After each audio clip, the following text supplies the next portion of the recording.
අපි මේ පරීක්ෂණය කරන්න ගත්තා බෝතලයක්. මේ බෝතලෙන් අපි භාගයක් විතර පුරව ගත්තා. අපි මේ පරීක්ෂණයේදී කරන්නේ ඊස්ට් එක්ක සීනි ද්‍රාවණය මේ ප්‍රතික්‍රියා කරන හැටි තමයි මේ බලන්න යන්නේ.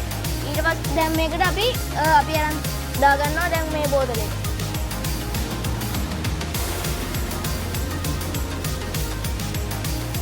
මේ බෝතලේ තියෙන වතුර පුරව ගත්තා භාගයක් විතර. ඒකට දැම්ම මේ සීනි තේ හැඳි 5ක් විතර. සීනි තේ හැඳි 5ක් විතර තමයි මේක තියෙන්නේ. දැන් ඒ ටික හොඳට කලතන්න.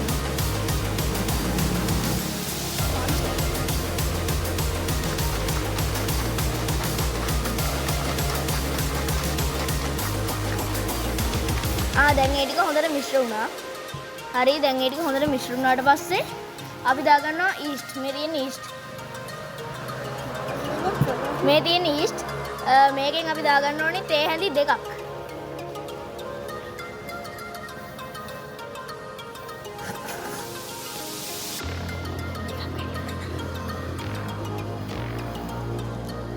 සීනි තේ ඊස්ට් තේ හැඳි 2ක් දැම්මා. දැන් මේ ඒක හොඳට මේ කලන්න.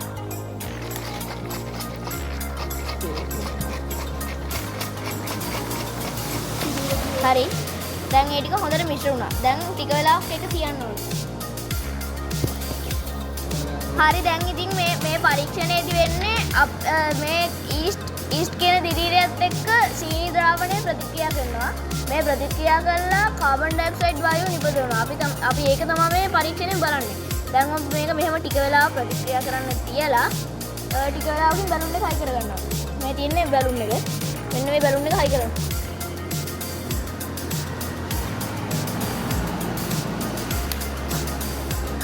හරි දැන් මේ බැලුන් එක හයි කරා. දැන් ටික වෙලාවක් බලන් ඉන්නවා. දැන් ඔකෙන් වායුව පිට වෙනවා. දැන් මේ දෙක ප්‍රතික්‍රියා කරලා ඒකෙන් කාබන් ඩයොක්සයිඩ් වායුව නිපදවෙනවා. එතකොට මේ නිපදවෙන වායුවෙන් මේ බැලුන් බෝලේ හයි කරේ ඒ වායුව මේකට පිරෙලා මේක පිම්බෙනවා. ඒක බලන්න තමයි බැලුන් බෝලේ හයි කරන්නේ.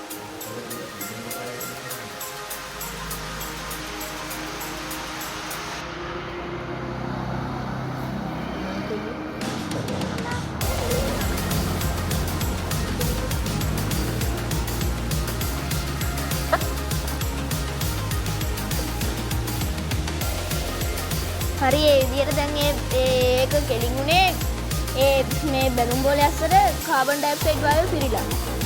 දැන් අපි බලමු මේ ද්‍රාවණය දැන් මොන වගේ සුවඳක්ද තියෙන්නේ කියලා. ඉතින් දැන් අපි මේ බැලුම් බෝලේ ගලව ගන්න යන්නේ. දැන් මේ බැලුම් බෝලේ ගලවලා අපි මේකේ සුවඳ බලනවා.